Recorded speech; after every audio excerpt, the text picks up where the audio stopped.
ദൈവത്തിന് മഹത്വം. നമ്മുടെ ജീവിതത്തിൽ നമ്മെ സ്വാധീനിക്കുന്ന ചില ചിന്തകളുണ്ട്.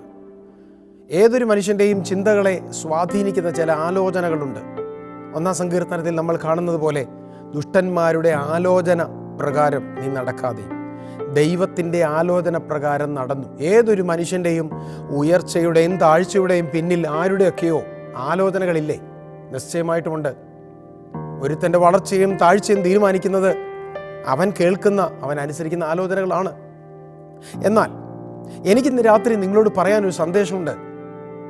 ഈ ലോകത്തിൽ ആരുടെ ആലോചന കേൾക്കുന്നതിനേക്കാൾ ഒരു വിശ്വാസി ഏറ്റവും അധികം ശ്രദ്ധിക്കേണ്ടത് ദൈവത്തിൻ്റെ ആലോചനയാണ്. അഥവാ whose report do you believe? ആരുടെ റിപ്പോർട്ടാണ് നമ്മളെ സ്വാധീനിക്കുന്നത്?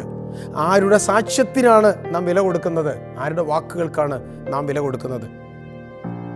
മനുഷ്യനാണ് നമുക്ക് വലുതെങ്കിൽ, ലോകമാണ് നമുക്ക് വലുതെങ്കിൽ, ലോകം നമ്മളെ ഉയർത്തുമ്പോൾ നാം ചിരിക്കും. അതേ ലോകം നമ്മളെ തള്ളിയിടുമ്പോൾ നാം കരയും.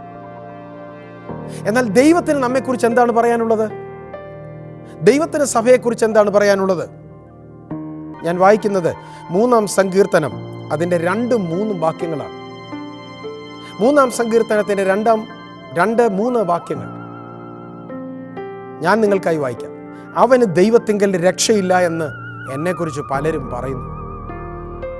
നീയോ യഹോവേ എനിക്ക് ചുറ്റും പരിചയം, എൻ്റെ മഹത്വവും എൻ്റെ തല ഉയർത്തുന്നവനും ആകുന്നു.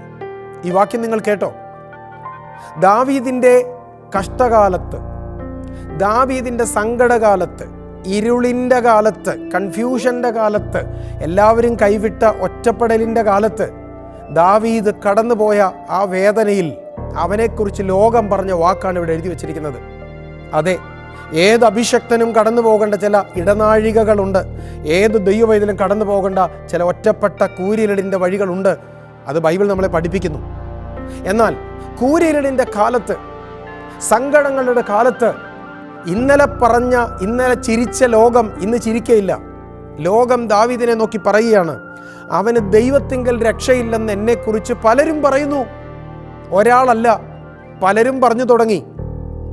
അവൻ നശിക്കുമെന്ന് പറയുന്നതിനേക്കാൾ ഏറ്റവും അപകടകരമാണ് അവന് ദൈവത്തിങ്കൽ രക്ഷയില്ല എന്ന് പറയുന്നത്. അവൻ തകർന്നിരുന്നെങ്കിൽ കൊള്ളാമായിരുന്നു എന്ന് പറയുന്നതിനേക്കാൾ, അവൻ രക്ഷപ്പെടുകയില്ല എന്ന് പറയുന്നതിനേക്കാൾ, അവനെ ദൈവം പോലും കൈവിട്ടു എന്ന് ലോകം പറയണമെങ്കിൽ നിങ്ങൾക്ക് ഊഹിക്കാൻ മേലെ ദാവീദ് കടന്നുപോയ പ്രതിസന്ധി എന്താണെന്ന്. ഒരു സാധാരണ മനുഷ്യൻ കടന്നു പോകുന്നതിനേക്കാൾ, ഭാര്യ അവനെ കൈവിട്ടു, നമുക്കറിയാം. മക്കൾ ഇറങ്ങിപ്പോയി അവനെ വിട്ടിട്ട് അവസാനം കൊല്ലാൻ വരെ നോക്കി, നമുക്കറിയാം. സ്വന്തം കുടുംബം അവനെ ഇറക്കി വിട്ടു, നമുക്കറിയാം. എന്തിനേറെ ജനിച്ചു വീണ നാട്ടിൽ ഏതു മനുഷ്യനും സിറ്റിസൺ അല്ലേ? എന്നാൽ സ്വന്തം നാട്ടിൽ സിറ്റിസൺ അല്ലാതെ അന്യരാജ്യങ്ങളിലൂടെ അന്യദേശങ്ങളിലൂടെ അലഞ്ഞു നടന്ന ഒരു പരദേശിയായി ദാവീദ് മാറ്റപ്പെടുക. പക്ഷെ വിളി വലുതാ, വാഗ്ദത്തം വലുതാ. പക്ഷെ ലോകം പറഞ്ഞു കേട്ടോ, ദൈവം പോലും അവനെ കൈവിട്ടെന്ന്. എൻ്റെ വ്യക്തിപരമായ ധ്യാനത്തിൽ എനിക്ക് മനസ്സിലായത്, ഭാര്യ പോയപ്പോൾ ഉണ്ടായ വേദനയേക്കാൾ, മക്കളിട്ടിട്ട് പോയപ്പോൾ ഉണ്ടായ വേദനയേക്കാൾ, കുടുംബം കൈവിട്ടപ്പോൾ ഉണ്ടായ വേദനയേക്കാൾ, രാജാവ് എതിരെ നിന്നപ്പോൾ, രാജ്യം തിരിഞ്ഞപ്പോൾ ഉണ്ടായ വേദനയേക്കാൾ ഒരുപക്ഷെ ഈ വാക്കുകൾ ദാവീദിനെ തളർത്തി കാണില്ലേ? ദൈവം പോലും അവനെ കൈവിട്ടു. കാരണം ദാവീദ് പറയുന്ന ഒരു കാര്യമുണ്ട്, സ്വർഗത്തിൽ എനിക്ക് ആരുള്ളൂ, ഭൂമിയിലും നിന്നെ അല്ലാതെ ഞാൻ മറ്റൊന്നും അന്വേഷിക്കുന്നില്ല. ദൈവത്തോടൊപ്പം നടന്ന ഒരു മനുഷ്യനല്ലേ? അവനെക്കുറിച്ച് ലോകം പറയുകയാണ്, ദൈവം പോലും അവനെ കൈവിട്ടു, ദൈവത്തിങ്കൽ രക്ഷയില്ല. പക്ഷേ 3-ാം വാക്യം നിങ്ങൾ ശ്രദ്ധിച്ചോ? നീയോ യഹോവേ എനിക്ക് ചുറ്റും പരിചയം, എൻ്റെ മഹത്വവും എൻ്റെ തല ഉയർത്തുന്നവനുമാകുന്നു. Whose report do you believe? ലോകം അവനെതിരെ നിലവിളിച്ചുകൊണ്ട് സംസാരിക്കുമ്പോൾ, അലറിക്കൊണ്ട് സംസാരിക്കുമ്പോൾ, ദാവീദ് കുലുങ്ങാത്തതിൻ്റെ കാരണം അവൻ്റെ വിശ്വാസമാണ്. അവൻ പറയുകയാണ്, നീയോ യഹോവേ നീ എൻ്റെ പരിചയാണെന്ന്. You are my fortress. നീ എൻ്റെ രക്ഷയാണെന്ന്. 2, നീ എൻ്റെ മഹത്വമാണെന്ന്. 3, നീ എൻ്റെ തല ഉയർത്തുന്നവനാണെന്ന്. നമുക്ക് ആർക്കെങ്കിലും അങ്ങനെ നിന്ന് പറയാൻ പറ്റുമോ? നാം ലോകത്തിൽ ഒറ്റയ്ക്കും ലോകം നമുക്കെതിരെ നിൽക്കുമ്പോൾ 41-ാം സങ്കീർത്തനവും ഞാൻ നിങ്ങൾക്കായി വായിക്കുകയാണ്. അതിൻ്റെ 7, 8, 9 വാക്യങ്ങൾ ഞാൻ നിങ്ങൾക്കായി വായിക്കുന്നത് ശ്രദ്ധിക്കുക. എന്നെ പകയ്ക്കുന്നവരൊക്കെയും എനിക്ക് വിരോധമായി തമ്മിൽ മന്ത്രിക്കുന്നു. അവർ എനിക്ക് ദോഷം ചിന്തിക്കുന്നു. ഒരു ദുർവ്യാധി അവനെ പിടിച്ചിരിക്കുന്നു. അവൻ കിടപ്പിലായി, ഇനി അവൻ എഴുന്നേൽക്കയില്ലെന്ന് അവർ പറയുന്നു. ഞാൻ വിശ്വസിച്ചവനും എൻ്റെ അപ്പം തിന്നവനുമായി എൻ്റെ പ്രാണസ്നേഹിതൻ പോലും എൻ്റെ നേരെ കുതികാൽ ഉയർത്തിയിരിക്കുന്നു. ദാവീദ് തൻ്റെ ജീവിതത്തെ ഒരല്പം ഡിസ്ക്രൈബ് ചെയ്യാൻ നോക്കുക, നമുക്ക് മനസ്സിലാകാൻ.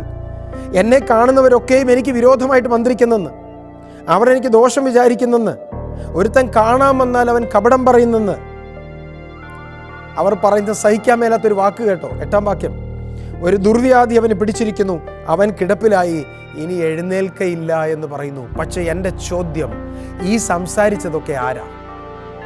ഈ സംസാരിച്ചതൊക്കെ ലോകമാണ്. ഒരു ഭക്തനെതിരെ ലോകം പറഞ്ഞതായത്. പക്ഷേ ദാവീദ് പറയുന്ന വാക്ക്, നീ എൻ്റെ പരിചയ, നീ എൻ്റെ മഹത്വമാ, നീ എൻ്റെ തല ഉയർത്തുന്നവനാ. സ്നേഹിത, ലോകം പറയുന്നത് പോലെ അല്ല ദൈവം പറയുന്നത്. ലോകം കാണുന്നത് പോലെയല്ല ദൈവം കാണുന്നത്. ദൈവത്തിന് നിന്നെക്കുറിച്ച് മറ്റൊരു വിചാരമുണ്ട്. ദൈവത്തിന് നിന്നെക്കുറിച്ച് മറ്റൊരു കരുതലുണ്ട്. ലോകം എന്തും പറയട്ടെ. യേശുവിൻ്റെ ജീവിതത്തിൽ ഹോശാന വിളിച്ച് അതേ ആൾക്കാർ 3 ദിവസം കഴിഞ്ഞപ്പോൾ അവനെ ക്രൂശിക്കായി നാർക്കുന്ന ശബ്ദം നാം കേട്ടില്ലേ? അതേ സ്നേഹിതരെ, ഇന്ന് രാത്രി എനിക്ക് നിങ്ങളോട് പറയാനൊരു സന്ദേശമുണ്ട്.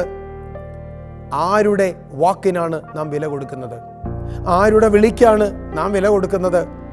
ആര് നൽകുന്ന മഹത്വത്തിനാണ് നാം വില കൊടുക്കുന്നത്? ലോകം പറയുന്നത് പോലെയോ അല്ല ദൈവം പറയുന്നത് പോലെയോ? ലോകത്തിൻ്റെ വാക്കുകളെ ഗൗനിക്കേണ്ട, നാട്ടുകാരുടെ വാക്കുകളെ വിലക്കെടുക്കണ്ട. കൂട്ടുസ്നേഹിതർ, അപ്പം തിന്നവർ, വെള്ളം കുടിച്ചവർ, ഒരുമിച്ച് കിടന്നുറങ്ങിയവർ നാളെ തിരിഞ്ഞു എന്ന് വന്നേക്കാം. പക്ഷേ എനിക്കൊരു ചിന്ത നിങ്ങളോട് പറയാനുണ്ട്. ദൈവം പറയുകയാണ് നിന്നെക്കുറിച്ച്, ഞാൻ നിന്നെ ഒരു നാളും കൈവിടുകയില്ല, നീ എനിക്ക് മാന്യനാണ്, നീ എനിക്ക് വിലയേറിയവനാണ്, ഞാൻ എന്നും നിന്നോടൊപ്പം ഉണ്ട് എന്ന് യേശു പറഞ്ഞാൽ നിങ്ങൾ ആ വാക്കിന് വേണം വില കൊടുക്കാൻ. Whose report do you believe? Yes, we shall believe the report of God. ദൈവം പറയുന്ന വാക്കുകൾക്ക് നമുക്ക് വില കൊടുക്കാം. ദൈവവചനം നിങ്ങൾക്ക് തന്നിരിക്കുന്ന ഐഡന്റിറ്റിയാണ് നിങ്ങളുടെ ക്യാപിറ്റൽ. ദൈവം നിങ്ങൾക്ക് തന്നിരിക്കുന്ന വാഗ്ദത്തമാണ് നിങ്ങളുടെ ക്യാപിറ്റൽ. ദൈവം നിങ്ങളുടെ അകത്ത് പകർന്നിരിക്കുന്ന വിശ്വാസമാണ് നിങ്ങളുടെ ബലം. അതെ, ലോകം പറയട്ടെ നാം തകർന്നുവെന്ന്, ലോകം പറയട്ടെ നമുക്ക് രക്ഷയില്ലെന്ന്, പക്ഷെ നിങ്ങൾ പറയണം, ദൈവം എൻ്റെ പരിചയമാണ്, ദൈവം എൻ്റെ മഹത്വമാണ്, ദൈവം എൻ്റെ തല ഉയർത്തുന്നവനാണ്.